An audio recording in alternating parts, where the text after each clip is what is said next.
الناس لما تكون عايشه مع بعضها وهي بتشك ببعضها وبتخاف من بعضها، دير بالك لا يسمعك، لا يكتب فيك تقرير، لا يعمل كذا. هيك الحياه السوريه كانت يعني. حصان الاعلام والفساد والكذا وكذا، بين انه هلا الناس ترجع تثق في بعضها يا اخي، تثق في بعض، يقعد بمكان يحكي رايه عادي يعني، ما أنا مشكله كثير كبيره يعني. اللهم انه لا يتعدى على القانون، ولا يتعدى على الاملاك العامه، ولا يتعدى عليه، ولا يحاول يخرب الحياه المجتمعيه.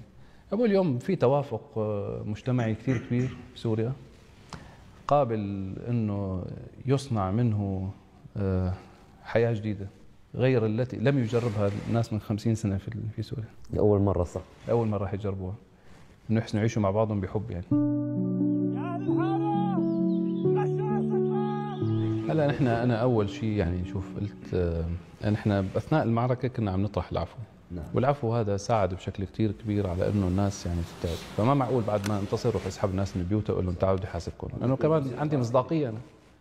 وين مصداقيتنا راح تروح؟ نحن اعطينا الناس كلام، ما بصير انا ارجع بعدين طالب في حقه، ولو انا ما عملت هيك كان الناس استعصت في مناطقها وخافت وتلبكت وكان صار دم كثير وكذا. سياسه العفو كان اثناء المسير العمل كان شيء ايجابي، ساهم في تقليل كثير من الدماء. كلهم تركوا ملابسهم هون وغادروا. فمو بعد ما الله عز وجل اكرمنا فبروح انا بدي اسفك دماء هلا واسحب الناس على السجون واعمل كذا، بكون انا ضربت المصداقيه تبعي هون. بدي اوازن بين حق الناس الشخصي وبين العفو العام.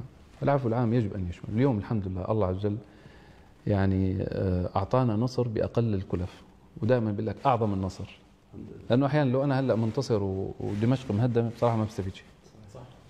لو انا منتصر وحلب متدمره واهلها نازحين منا وكذا ما بستفيد. النظام دخل على خان شيخون وعلى معره وكذا بدون اهل، مسحها عن بكره ابيها وما فيها شيء، كانت يعني غير قابله للحياه فيها. فبقول هذا انتصر؟ بقول ما انتصر، اخذ ارض ونحن كسبنا الشعب، وهون الفائز بصراحه.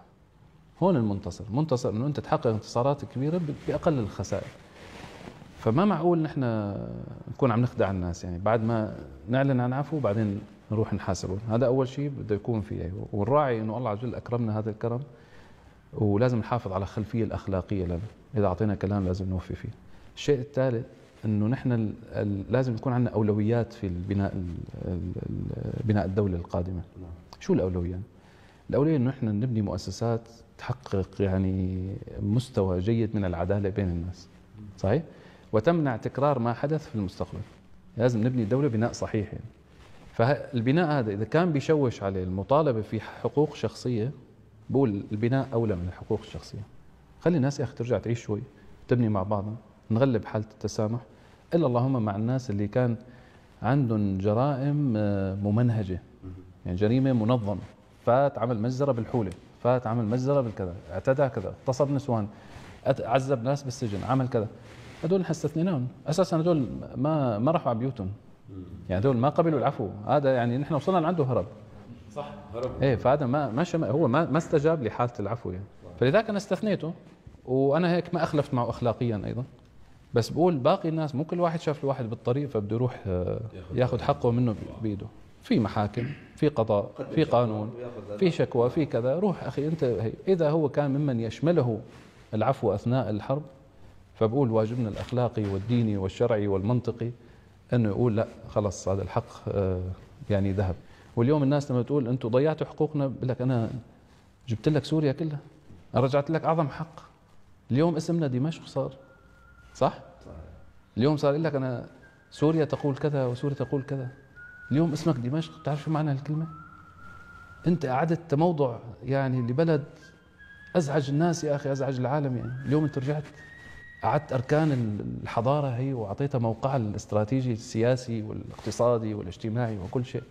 فأنت تروح تهدر هالقيمة الكبيرة هي مشان أنا بدي أروح يعني راح كل حقوق الناس بعنقي هذه وعلى رأسي من فوق. عرفت كيف؟